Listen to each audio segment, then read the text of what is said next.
Dear friends, सभी शिक्षकों को नमस्कार। आज मैं दीक्षा JHDPT इंटरमीडिएट कोर्स 3 के पैकेज आकलन को देखेंगे और पैकेज आकलन के बारे में हम लोग चर्चा करेंगे। तो चलिए इसमें हम लोग आते हैं, पैकेज आकलन को देखते हैं। तो ऐसे ही लोडिंग हो रहा है पैकेज आकलन, जैसे कि आप देख रहे हैं। देखिए पैकेज आकलन लोडिंग हो चुका है। अब हम लोग पहला क्वेश्चन हम लोग अब देखेंगे।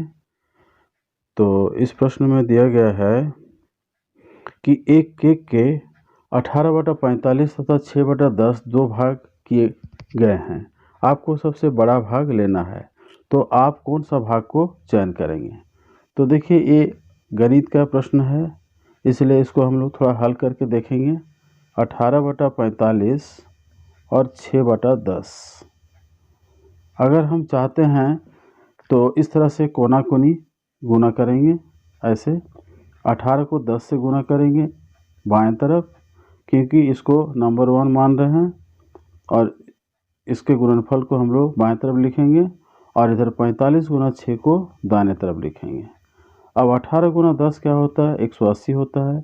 और 45 गुना 10 6 कितना होगा? 6 5 30, 6 4 24, 27।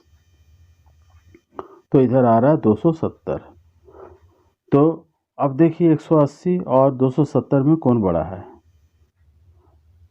तो हम लोग आसानी से समझ रहे हैं कि 180 छोटा है 270 से। तो हम लोग क्या बोल सकते हैं? 18/45 जो है छोटा है 6/10 से। तो बड़ा भाग पूछ रहा है, तो 6/10 जो होगा ये बड़ा भाग होगा। तो इसको हम लोग क्लिक करेंगे। अब हम लोग नेक्स्ट पेज पर आते हैं। देखिए अब हम लोग इस पेज पर आ चुके हैं। अब इस प्रश्न को देखते हैं। इसमें क्या पूछ रहा है अजय? इस प्रश्न को हम लोग अब हल करेंगे। अजय ने अपनी कक्षा 1 में बच्चों को लिखना सीखने को लेकर काफ़ी उत्साहित पाया। आपके हिसाब से बच्चों में लिखना सीखने को लेकर इतना उत्साह क्यों होगा? दिए गए विकल्पों में से सबसे उचित सटीक विकल्प चुनें। आप सिर्फ एक ही विकल्प चुन सकते हैं। तो देखिए इसमें से कौन सा विकल्प आपको सही लग रहा है? अपने भावों, योजनाओं और विचारों को व्यक्त करने के लिए। दूसरा है दूसरे बच्चों से संवाद करने के लिए। तीसरा बिना याद करें सीखी हुई बातों को लिखने के लिए। और अंतिम है अपनी अध्यापिका से संवाद बढ़ाने के लिए। तो मुझे ये विकल्प सही लग रहा है। अब चलते हैं अगला प्रश्न पर आते हैं। एक ही बार हम लोग को सारे प्रश्न का उत्तर पता चलेगा कि हम लोग कितना उत्तर सही किए हैं। अब इस प्रश्न को पढ़ते हैं। शोध में यह पाया गया कि कॉग्निटिव ओवरलोड सीखने की प्रक्रिया को धीमी कर देती है। इस बात को ध्यान में रखते हुए हमें किस प्रकार का फीडबैक देना चाहिए?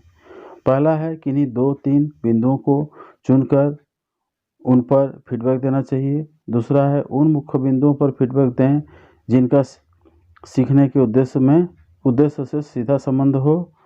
तीसरा है हर बिंदु को आसान शब्दों में कहकर फीडबैक देना चाहिए।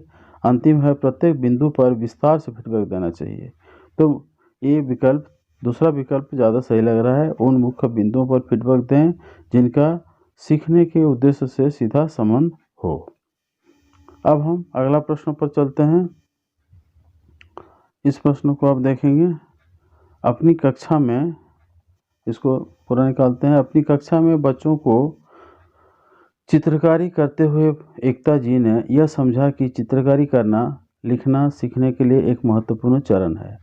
चित्रकारी लिखना सीखने के लिए जरूरी क्यों है? दिए गए विकल्पों से सबसे उचित विकल्पों को चुनाव करें।